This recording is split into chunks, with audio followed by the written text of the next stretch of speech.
ನಮಸ್ತೆ ಎಜೆ ನ್ಯೂಸ್ಗೆ ಸ್ವಾಗತ. ಇಂದು ಮಾರುತಿನಗರದ ವಾರ್ಡ್ ಸಂಖ್ಯೆ 31ರ ನಗರಸಭೆ ಸದಸ್ಯರು ಆದ ಶ್ರೀಮತಿ ಸುಜಾತ ರಮೇಶ್ ಮತ್ತು ಸ್ನೇಹಿತರ ಬಳಗದ ವತಿಯಿಂದ 2022-23 ರಿಂದ ವಾರ್ಡಿನ ಪ್ರತಿಭಾವಂತ ವಿದ್ಯಾರ್ಥಿಗೆ ಲ್ಯಾಪ್ಟಾಪ್ ಮತ್ತು ಮಹಿಳೆಯರಿಗೆ ಸ್ವಯಂ ಉದ್ಯೋಗ ಕಲ್ಪಿಸಲು 3 ಫಲಾನುಭವಿಗಳಿಗೆ ಹೊಲಿಗೆ ಯಂತ್ರವನ್ನ ಕೊಡುತ್ತಾ ಬಂದಿದ್ದು, ಈ ದಿನ 2024-25 ಸಾಲಿನ ಲ್ಯಾಪ್ಟಾಪ್ ಅನ್ನ ವಾರ್ಡಿನ ನಿವಾಸಿಯಾದ ಬೆಂಗಳೂರಿನ ಕೃಷ್ಣ ಕಾಲೇಜಿನಲ್ಲಿ 2ನೇ ವರ್ಷದ ಇಂಜಿನಿಯರ್ ವ್ಯಾಸಂಗ ಮಾಡ್ತಾ ಇರುವ ನಿಖಿಲ್ ಅವರಿಗೆ ವಿತರಣೆ ಮಾಡಲಾಗಿದೆ. ಹಾಗೂ ರಾಣಿ ಪುಷ್ಪವತಿ ಹೀನಾ ಇವರಿಗೆ ಹೊಲಿಗೆ ಯಂತ್ರವನ್ನು ಕೂಡ ವಿತರಣೆ ಮಾಡಲಾಗಿದೆ. ಈ ಸಂದರ್ಭದಲ್ಲಿ ನಗರಸಭೆ ಸದಸ್ಯರು ಆದ ಶ್ರೀಮತಿ ಸುಜಾತ ರಮೇಶ್ ಮಾತನಾಡಿ, ಸ್ನೇಹಿತರ ಸಹಕಾರದಿಂದ ಈ ಎಲ್ಲ ಕಾರ್ಯವನ್ನ ಮಾಡಲು ಸಹಕಾರಿಯಾಗಿದೆ ಎಂದರು.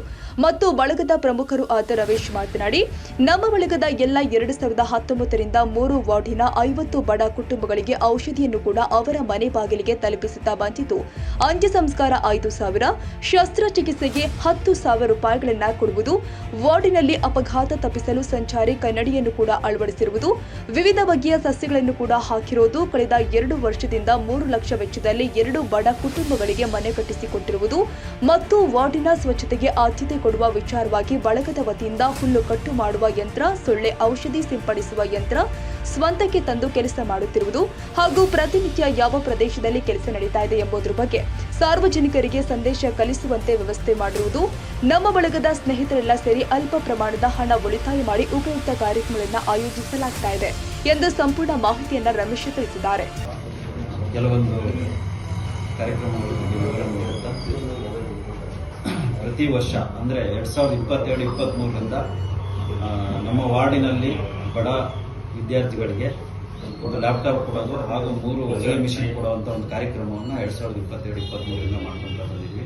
ಹಾಗೆ ಈ ಸಾಲಿನಲ್ಲಿ 2024-25ರಂದು ಈ ಕಾರ್ಯಕ್ರಮನ ಪತ್ರಿಕಾ ಕಚೇರಿಯಲ್ಲೇ ಮಾಡಬೇಕು ಅಂತ ಎಲ್ಲ ಸ್ನೇಹಿತರೆಲ್ಲ ಮಾತಾಡಿ ಪತ್ರಿಕಾ ಕಚೇರಿಯಲ್ಲೇ ಮಾಡಿ ಸ್ನೇಹಿತರು ಡಿಸೈಡ್ ಮಾಡಿಕೊಂಡು ಇಲ್ಲಿ ಮಾಡ್ತಾ ಇದ್ದೀವಿ.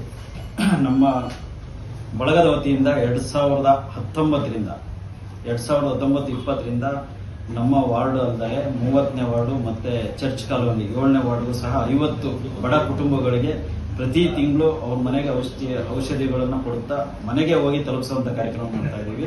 ಅದ್ರ ಜೊತೆ ಯಾರಾದರೂ ಬಡ ಕುಟುಂಬಗಳು ವ್ಯಕ್ತಿಗಳು ಮರಣ ಹೊಂದಿದ ತಕ್ಷಣ ಅವರ ಅಂತ್ಯ ಸಂಸ್ಕಾರಕ್ಕೆ ಆ ದಿನನೇ 5,000 ರೂಪಾಯಿನ ಕೊಡುತ್ತಾ ಬಂದಿದ್ದೀವಿ. ಅದೇ ರೀತಿ ಯಾರು ಆಪರೇಷನ್ ಒಳಪಟ್ರೆ, ಶಸ್ತ್ರಚಿಕಿತ್ಸೆಗೆ ಒಳಪಟ್ರೆ ಅವರಿಗೆ 10,000 ರೂಪಾಯಿಗಳನ್ನ ಕೊಡುವಂತ ಕಾರ್ಯಕ್ರಮ ಇಲ್ಲಿವರೆಗೂ ಮಾಡ್ಕೊಂಡು ಬಂದಿದ್ದೀವಿ. ಅದೇ ರೀತಿ ಸಂಚಾರಿ ಕನ್ನಡಿಗಳನ್ನ ಹಾಕ್ಸಿರೋದಾಗ್ಲಿ, ಕಳೆದ 2 ವರ್ಷಗಳಿಂದ ಒಂದು ಬಡ ಕುಟುಂಬಕ್ಕೆ 3 ಲಕ್ಷ ರೂಪಾಯಿ ವೆಚ್ಚದಲ್ಲಿ ಮನೆನ ಕಟ್ಕೊಡುವಂತ ಕೆಲಸ ಮಾಡಿದ್ದೀವಿ. ಈ ವರ್ಷವೂ ಸಹ ಒಬ್ಬರಿಗೆ ಮನೆ ಕಟ್ಟಿಸ್ಕೊಡ್ತಿದ್ದೀವಿ. ಆ ಕಾರ್ಯಕ್ರಮವನ್ನು ಈ 1 ತಿಂಗಳ ಹಿಂದೆ ಮಾಡಿದ್ವಿ. ಹಾಗಾಗಿ ಈ ಕಾರ್ಯಕ್ರಮನ ಈ ಸರಿ ಪತ್ರಿಕಾ ವಿದ್ಯಾರ್ಥಿಗೆ ಲ್ಯಾಪ್ಟಾಪ್ ಅನ್ನು ಕೊಡ್ತೀವಿ. ಹಾಗೆ ಮೀನಾ ಅಂತ ಪುಷ್ಪಾವತಿ ರಾಣಿ ಅನ್ನೋರಿಗೆ ಹೊಲಿಗೆ ಈ ಸರಿ ಕೊಡ್ತಾ ಇದ್ದೀವಿ. ಈ ಕಾರ್ಯಕ್ರಮಕ್ಕೆ ಹೆಚ್ಚಿನದಾಗಿ ಪತ್ರಿಕಾ ಮಾಧ್ಯಮಗಳು ಸಪೋರ್ಟ್ ಮಾಡ್ತಾ ಬಂದಿದ್ದೀರಾ. ಇದೇ ರೀತಿ ಮುಂದಿನ ದಿನಗಳಲ್ಲೂ ಸಹ ನಿಮ್ಮ ಬೆಂಬಲ ನಮಗೆ ಬೇಕು. ಇನ್ನೂ ಹೆಚ್ಚಿನ ಕಾರ್ಯಕ್ರಮಗಳನ್ನು, ಜನಪರ ಕಾರ್ಯಕ್ರಮಗಳನ್ನು ಮಾಡ್ತೀವಿ ಅಂತ ಹೇಳಿ ನಿಮ್ಮ ಬೆಂಬಲ ಇರಬೇಕು ಅಂತ ಈ ಮೂಲಕ ಕೇಳ್ಕೊತಾ ಇದ್ದೀವಿ. ಕಾರಣ ಯಾರು ಮತ್ತೆ ಯಾವ ತರ ಅಭಿವೃದ್ಧಿನ ಮಾಡ್ತಿದೀವಿ ಅನ್ನೋದನ್ನ ಇವತ್ತು ಹೇಳ್ಬೇಕು ಅಂತ ಹೊರಟಿದೀವಿ.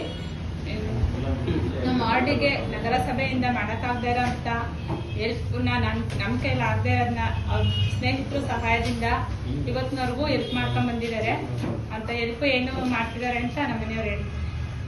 ಈ ಸಂದರ್ಭದಲ್ಲಿ ಸಮಾಜ ಸೇವಕರು ಆದ ಶ್ರೀಧರ್, ಮೊಬೈಲ್ ಶಿವಣ್ಣ, ಕಡವೆ ನಗರ ಅಧ್ಯಕ್ಷರು ಆದ ಕಿರಣ್ ಕುಮಾರ್, ನಮ್ಮ ಬಳಗದ ಸಂತೋಷ್ ಸೇರಿ ಮತ್ತಿತರರು ಹಾಜರಿದ್ದರು. ತಾಜಾ ಸುದ್ದಿಗಾಗಿ ಎಜೆ ನ್ಯೂಸ್ 24x7ಗೆ ಸಬ್ಸ್ಕ್ರೈಬ್ ಮಾಡಿ ಮತ್ತು ಬೆಲ್ ಐಕಾನ್ ಒತ್ತಿ ತಪ್ಪದೇ ಲಿಂಕ್ ಶೇರ್ ಮಾಡಿ.